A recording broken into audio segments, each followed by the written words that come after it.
മഞ്ഞൾപ്പൊടി. ഞങ്ങളിന്ന് ചിക്കൻ സുക്ക ഉണ്ടാക്കാൻ പോകുന്നത്. ഉള്ളി തീമാച്ചു, അതിലേക്ക് എണ്ണ ഇട്ടു. എണ്ണ ചൂടായ ശേഷം കറിവേപ്പില, നീരുള്ളി, പച്ചമുളക്, ഇഞ്ചി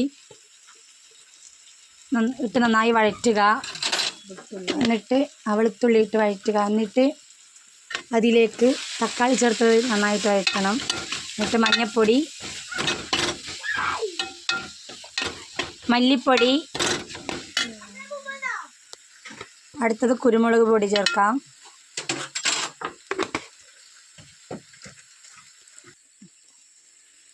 ചിക്കൻ മസാല,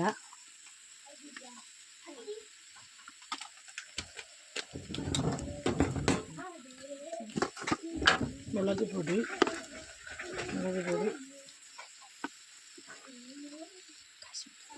കാശ്മീരി മുളക് പൊടി 3 സ്പൂൺ. നന്നായി ഇളക്കി കൊടുക്കുക.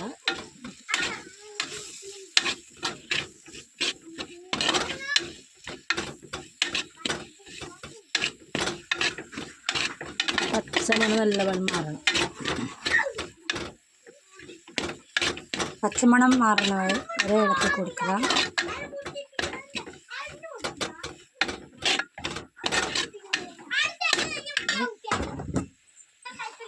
ചിക്കൻ ചേർക്കുക.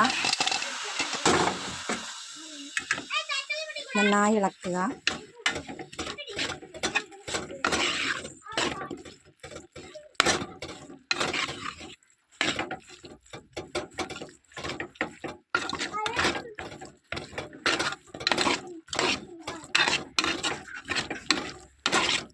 നല്ലതുപോലെ മിക്സ് ചെയ്യണം. ചിക്കനിലേക്ക് എല്ലാ അരവും നന്നായിട്ട് പറ്റിപ്പിടിക്കുന്നതിനെ ഇളക്കി കൊടുക്കുക. ആവശ്യത്തിന് വെള്ളം ഒഴിച്ച് നന്നായി ഇളക്കി കൊടുക്കാം.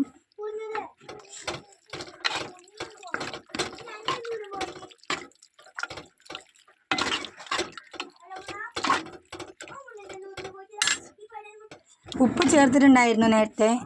ഇനി ആവശ്യമുണ്ടെങ്കിൽ ഉപ്പ് ചേർത്താൽ മതി. അടുത്ത തേങ്ങ ചേർത്തു നന്നായി ഇളക്കി കൊടുക്കുക.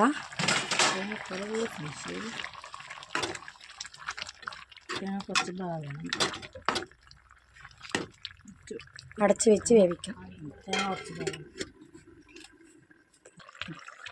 ഉപ്പ് പറ്റിയിട്ടാണ്, കുറച്ച് ആദ്യം ഉപ്പ് ഇടണം. നന്നായി തിളക്കുന്നുണ്ട്. നന്നായി ഇളക്കി കൊടുക്കാം. നല്ല അടിപൊളി കളറും നല്ല മണം വന്നു. നമ്മൾ ചിക്കൻ സുക്ക റെഡി ആയിരിക്കുന്നു. ചിക്കൻ സുക്ക റെഡിയായി. ഇനി ചോറിൻ്റെ കൂടെ വിളമ്പി കഴിക്കാം.